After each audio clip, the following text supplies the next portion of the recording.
అందరికీ నమస్కారం. పరమ ఏకాదశి వ్రత కథ విన్నవారికి సకల శుభాలు కలుగుతాయి. పరమ ఏకాదశి పరమ ఏకాదశి అనేది అధిక మాసంలో కృష్ణపక్షంలో వచ్చే అత్యంత పవిత్రమైన ఏకాదశి. ప్రతి 3 సంవత్సరాలకు ఒకసారి మాత్రమే వచ్చే ఈ ఏకాదశిని కమల ఏకాదశి లేదా పురుషోత్తమ ఏకాదశి అని కూడా పిలుస్తారు. ఈ వ్రతాన్ని ఆచరించడం వల్ల దారిద్ర్యం తొలగిపోయి సర్వ పాపాలు నశించి అంతిమంగా మోక్షం సిద్ధిస్తుందని నమ్ముతారు. మరి ఇంతటి విశేషమైన రోజు పరమ ఏకాదశి వ్రత కథను ఎవరైతే వింటారో వారికి సకల శుభాలు కలుగుతాయి. అంతటి మహిమాన్వితమైన కథను ఇప్పుడు విందాం. ఈ కథను పూర్తిగా వినడానికి ప్రయత్నించండి. కథలోకి వెళ్ళే ముందు ఒక్క లైక్ చేసి ఓం నమో నారాయణాయ అని కామెంట్ చేయండి.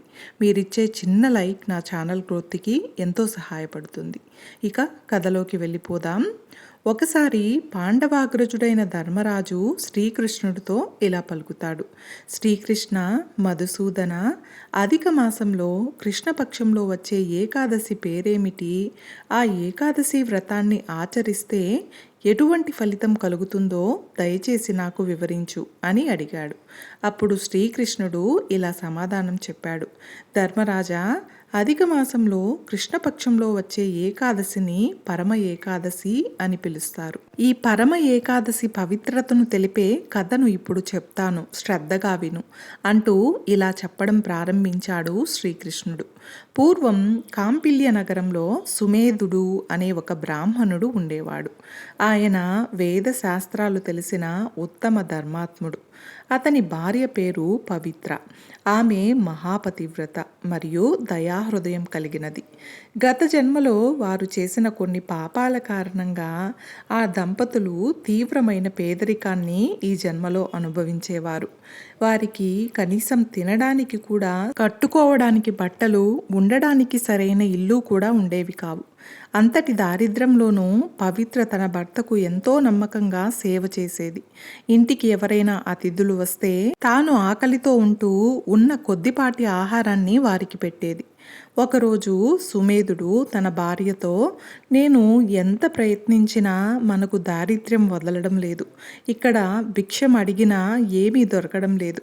కాబట్టి నేను సంపాదన కోసం దేశాంతరం అంటే వేరే ప్రాంతాలకు వెళ్తాను అని అన్నాడు. అందుకు పవిత్ర ఎంతో వివేకంతో ఇలా బదులిచ్చింది. నాదా, మనిషికి ఈ జన్మలో లభించే సంపద అనేది గత జన్మలో చేసిన దాన ధర్మాలపై ఆధారపడి ఉంటుంది. మనం గతంలో దానం చేయకపోతే ఎక్కడైనా వేరే దేశంలోనైనా సుఖం దక్కదు. విధి రాసి పెట్టినది ఎక్కడున్నా మనకు లభిస్తుంది. కాబట్టి మీరు నన్ను వదిలి వెళ్ళకండి, ఇక్కడే ఉండి భగవంతుణ్ణి నమ్ముకుందాం అని నచ్చచెప్తుంది. ఇక సుమేధ ఆమె మాటలను నమ్మి కాంపిల్య నగరంలోనే ఉండిపోయాడు. అలా కొన్ని రోజులకు వారి ఇంటికి కౌండిన్య మహర్షి అతిథిగా విచ్చేశారు.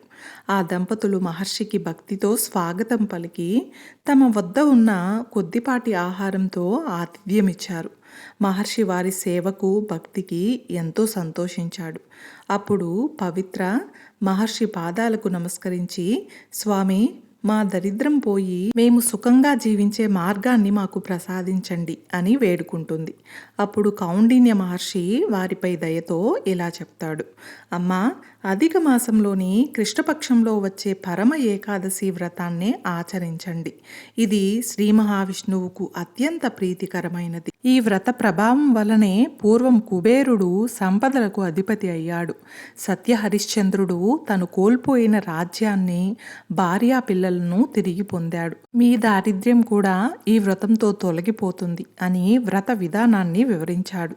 మహర్షి చెప్పినట్లే సుమేధ, పవిత్ర దంపతులు పరమ ఏకాదశి వ్రతాన్ని అత్యంత భక్తి శ్రద్ధలతో 5 రోజుల పాటు ఆచరించారు. వ్రతం ముగిసిన వెంటనే బ్రహ్మదేవుని ప్రేరణతో ఒక రాజకుమారుడు వారి వద్దకు వచ్చాడు. ఆయన ఆ బ్రాహ్మణ దంపతులకు నివసించడానికి ఒక అందమైన భవనాన్ని, జీవనోపాధి కోసం ఒక గ్రామాన్ని మరియు సమస్త సంపదలను దానంగా ఇచ్చాడు. అలా ఆ దంపతులు దారిద్ర్యం పూర్తిగా తొలగిపోయి ఇహలోకంలో సుఖ సంతోషాలతో జీవించి అంతిమంగా విష్ణు సాయుధ్యాన్ని పొందారు. ఈ పరమ ఏకాదశి నాడు ఉపవాసం ఉండడం వల్ల అన్ని పుణ్య నదులలో స్నానం చేసినంత పుణ్యఫలము మరియు యజ్ఞాలు చేసినంత పుణ్యము లభిస్తుందని శ్రీకృష్ణుడు పేర్కొన్నాడు. మరి ఈ రోజున తప్పకుండా అంబరీషుడి కథను వినాలి. పూర్వం అంబరీషుడు అనే పేరు కలిగిన గొప్ప విష్ణు భక్తుడు ఏకాదశి వ్రతం చేసేటప్పుడు ద్వాదశి గడియలు దాటిపోకుండా ఏదైనా ఆహారం స్వీకరించాలన్న నియమం ఉంది కాబట్టి దూర్వాస మహర్షిని ఆతిథ్యానికి పిలుస్తాడు. ఆతిథ్యానికి పిలిచిన దూర్వాస మహర్షి సరైన సమయానికి రాలేదని దూర్వాస మహర్షికి ఆతిథ్యం ఇవ్వకుండానే భోజనం చేయకూడదు కాబట్టి ద్వాదశి గడియలు దాటిన తరువాత కూడా భోజనం చేయకూడదు కాబట్టి భోజనానికి ప్రత్యామ్నాయంగా తులసీదళం నీళ్ళల్లో వేసి ఆ తులసీదళం వేసినటువంటి నీరు ఆహారంగా స్వీకరిస్తాడు. అదే సమయంలో దూర్వాస మహర్షి అక్కడికి వస్తాడు. జరిగింది తెలుసుకున్న దూర్వాస మహర్షి, నాకు ఆతిథ్యం ఇవ్వకుండానే తులసీదళం కలిపిన నీరు నువ్వు స్వీకరిస్తావా? అంటే అతిథికి భోజనం పెట్టకుండా నువ్వు నీటిని స్వీకరిస్తావా? ఉండు, నిన్ను ఇప్పుడే శపిస్తానని దూర్వాస మహర్షి తన జడలో ఉన్న ఒక జడను తీసి క్రింద కొడతాడు. ఆ జడ నుంచి కృత్య అనే పేరు కలిగిన రాక్షసి బయటికి వస్తుంది. దూర్వాస మహర్షి ఆ రాక్షసుని అంబరీషుడి మీదకు పంపించడమే కాకుండా అంబరీషుణ్ణి కోపంతో ఇలా శపిస్తాడు, నువ్వు నాకు ఆతిథ్యం ఇవ్వకుండానే తులసీదళం కలిపిన నీరు స్వీకరించావు కాబట్టి నువ్వు చేపగా పుట్టు, నువ్వు తాబేలుగా పుట్టు, నువ్వు వరాహంగా పుట్టు, నువ్వు పొట్టివాడిగా పుట్టు అంటూ రకరకాలుగా శాపమిస్తూ ఉంటాడు. అంబరీషుడు గొప్ప విష్ణు భక్తుడు కాబట్టి ఆయన శరీరంలోకి విష్ణుమూర్తి ప్రవేశించి దూర్వాస మహర్షి ఇచ్చే శాపాలన్నీ కూడా తాను తీసుకుంటూ ఊ ఊ ఊ అంటూ కొడుతూ ఉంటాడు. ఇలా అంబరీషుడు కొడుతూ ఉంటే దూర్వాస మహర్షికి ఇంకా కోపం వస్తుంది. దాంతో తన జట నుంచి వచ్చిన రాక్షసుణ్ణి అంబరీషుడి మీదకు వదులుతాడు. అప్పుడు విష్ణుమూర్తి తన సుదర్శన చక్రాన్ని కృత్య అనే రాక్షసి మీదకు ప్రయోగిస్తాడు. ఆ సుదర్శన చక్రం కృత్య అనే రాక్షసిని సంహరించి దూర్వాసుడి మీదకు వస్తుంది. అప్పుడు దూర్వాస మహర్షికి భయం కలుగుతుంది. ఏం చెయ్యాలో తెలియక ముల్లోకాలకు పారిపోతాడు. అయినా కూడా అన్ని చోట్లకు సుదర్శన చక్రం వెంబడిస్తుంది. ఎక్కడా కూడా ఎవ్వరూ కూడా ఆ సుదర్శన చక్రం నుంచి దూర్వాస మహర్షిని రక్షించలేకపోతారు.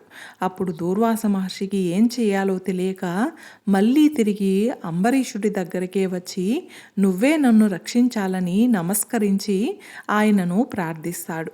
అప్పుడు ఆయన, అయ్యో, మీరు గురువులు, గొప్పవారు, తపశ్శక్తి సంపన్నులు, మీరు నాకు నమస్కారం చేయకూడదు అని విష్ణుమూర్తిని అంబరీషుడు ప్రార్థిస్తాడు. ఆ సుదర్శన చక్రాన్ని శాంతించమని విష్ణుమూర్తికి మొరపెట్టుకుంటాడు. అప్పుడు అంబరీషుడు దూర్వాస మహర్షిని, మీరు ద్వాదశి గడియల్లో ఉన్నారు కాబట్టి ఆహారం స్వీకరించండి, నా ఆతిథ్యం స్వీకరించండి అని అడుగుతాడు. అప్పుడు అయితే దూర్వాస మహర్షి ద్వాదశి గడియలు ఎప్పుడో పూర్తయిపోయాయి కదా, ఇంకా ద్వాదశి గడియలు ఉండడం ఏమిటి అని అడుగుతాడు. అప్పుడు అంబరీషుడు, స్వామి, మీరు క్రితం సంవత్సరం ద్వాదశి రోజున నా దగ్గరికి వచ్చారు. ఈ సుదర్శన చక్రం నుంచి తప్పించుకోవడానికి మీరు సంవత్సర కాలం పాటు ముల్లోకాలు తిరిగారు. సంవత్సరం పూర్తయిపోయి మళ్ళీ బహుళపక్ష ద్వాదశి ఈ రోజుకు వచ్చింది. ఈ రోజున నా దగ్గరికి వచ్చారు మీరు అని అంబరీషుడు దూర్వాస మహర్షికి చెప్తాడు. అప్పుడు అంబరీషుడికి ఎంతో ఆనందంతో దూర్వాస మహర్షి నమస్కారం చేసి ఆయన ఆతిథ్యం స్వీకరిస్తాడు. ఈ సంవత్సర కాలం పాటు కూడా అంబరీషుడు ఆహారం స్వీకరించలేదని, తులసీదళం కలిపిన నీళ్ళే స్వీకరిస్తూ ఉండిపోయాడని చెప్తారు. అందుకే అంబరీషుడికి అంత గొప్ప పేరు వచ్చింది. ఈ ఏకాదశి వ్రతాన్ని అంత గొప్పగా పాటిస్తున్నాడనే పేరు వచ్చింది. అందుకే అతిథికి ఒక్క సంవత్సరం ఏకాదశి అయిపోయాక ద్వాదశి రోజు భోజనం పెట్టలేదు కాబట్టి మళ్ళీ ఆ అతిథి వచ్చిన తరువాత భోజనం పెట్టిన తర్వాతే తాను ఆహారం స్వీకరించకూడదన్న నియమంతో సంవత్సరం పాటు ఆహారం స్వీకరించకుండా దూర్వాస మహర్షికి ఆహారం ఇచ్చిన తర్వాతే తాను ఆహారం స్వీకరించాడని పౌరాణిక గ్రంథాలు తెలియజేస్తున్నాయి. చూశారు కదండి, ఈరోజు మనం పరమ ఏకాదశి వ్రత కథను గురించి తెలుసుకున్నాం కదా. ఈ వీడియో మీకు నచ్చినట్లయితే ఒక్క లైక్ చేసి నా ఛానల్ని సపోర్ట్ చేయండి. ఇంకా మరెన్నో ఇంట్రెస్టింగ్ వీడియోస్ కోసం నా ఛానల్ని సబ్స్క్రైబ్ చేయండి. Thanks for watching.